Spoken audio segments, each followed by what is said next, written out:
চলছে আষাঢ় মাস, বৃষ্টিপাত বেড়েই চলছে। এদিকে পানি উন্নয়ন বোর্ডের বন্যা ও পূর্বাভাস ও সতর্কীকরণ কেন্দ্র জানিয়েছে, দেশজুড়ে ভারী থেকে অতি ভারী বৃষ্টিপাতের প্রভাবে আগামী ৭২ ঘন্টায় ৪ জেলায় স্বল্পমেয়াদী বন্যা পরিস্থিতির সৃষ্টি হতে পারে। সেই সাথে এই সময় কয়েকটি জেলার নদ নদীর পানি সতর্কসীমায় প্রবাহিত হতে পারে। শনিবার ২০ জুন এক বিজ্ঞপ্তিতে সেই আশঙ্কার কথা বলা হয়। বিজ্ঞপ্তিতে আরও বলা হয়, আগামী ৫ দিন দেশের অভ্যন্তরীণ রংপুর, সিলেট এবং ময়মনসিংহ বিভাগ এবং তৎসংলগ্ন উজানে ভারতের পশ্চিমবঙ্গ, আসাম এবং মেঘালয় প্রদেশে ভারী থেকে অতি ভারী বৃষ্টিপাতের পূর্বাভাস রয়েছে। এ অবস্থায় গত ২৪ ঘন্টায় ব্রহ্মপুত্র, যমুনা নদ নদীর পানি সমতল স্থিতিশীল থাকলেও আগামী ৫ দিনে নদীর পানি বৃদ্ধি পেয়ে বিপদসীমার নিচ দিয়ে প্রবাহিত হতে পারে।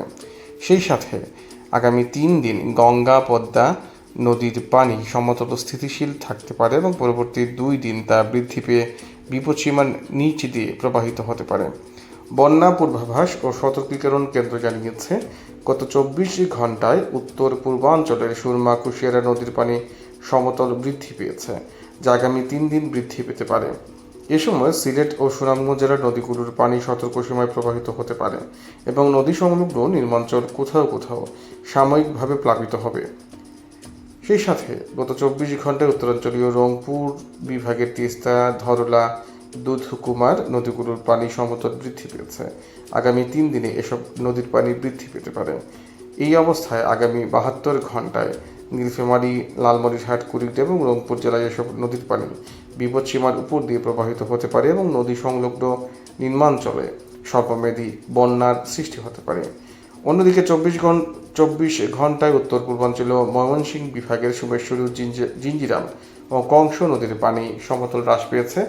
পাশাপাশি ভুগাই নদীর পানি সমতল বৃদ্ধি পেয়েছে। আগামী ৩ দিন এসব নদীর পানি বৃদ্ধি পেতে পারে। পাশাপাশি নেত্রকোনা, ময়মনসিংহ, শেরপুর জেলায় নদীর পানি সতর্কসীমায় প্রবাহিত হতে পারে। নদী সংলগ্ন নিম্নাঞ্চল কোথাও কোথাও সাময়িকভাবে প্লাবিত হতে পারে। এছাড়া ২৪ ঘন্টায় উত্তর পূর্বাঞ্চলীয় সিলেট বিভাগের সরিগুয়াইন ও খোয়াই নদীর পানি সমতল বৃদ্ধি পেয়েছে। পাশাপাশি জাদুকাটা, মনু ও ধলাই নদীর পানি সমতল হ্রাস পেয়েছে।